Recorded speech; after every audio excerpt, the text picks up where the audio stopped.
13 années de salaire partis en fumée, ceci devrait déclencher un scandale énorme et faire descendre tous les Français dans la rue. Et pourtant, c'est bien la réalité des cotisations qu'un salarié moyen va verser pendant ses 42 années d'activité, à savoir environ 30% de son salaire brut. Bien entendu, ces cotisations, si elles étaient capitalisées à un taux raisonnable de 2,5% par an pendant 42 ans, en fait, permettraient de tripler la mise. Donc en réalité, c'est environ 20 ans de salaire qu'on devrait récupérer à la fin de cette période de 42 ans. Et que nous dit-on?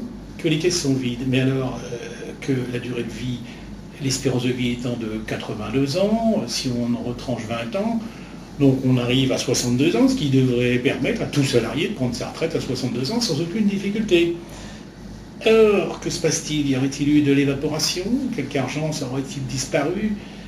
On connaît bien quelques mesures démagogiques du genre réduction de l'âge de départ en retraite, voté à l'époque de François Mitterrand, ou bien le fait qu'un certain nombre de salariés ont été intégrés dans le système de retraite alors qu'ils n'avaient pas complètement cotisé, ou enfin les rachats de droits à retraite qui ont été accordés lors des privatisations.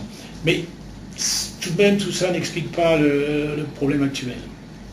Et cerise sur le gâteau, qui donc est en charge de gérer ces caisses de retraite? Eh bien, ce sont les partenaires sociaux.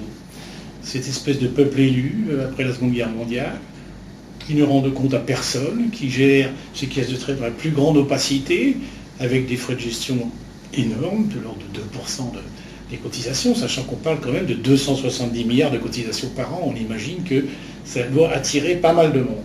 Tout ça pour dire qu'il est plus que temps de sortir de ce système par répartition qui visiblement se traduit par une énorme arnaque et qui en fait aboutit à spolier l'ensemble des salariés.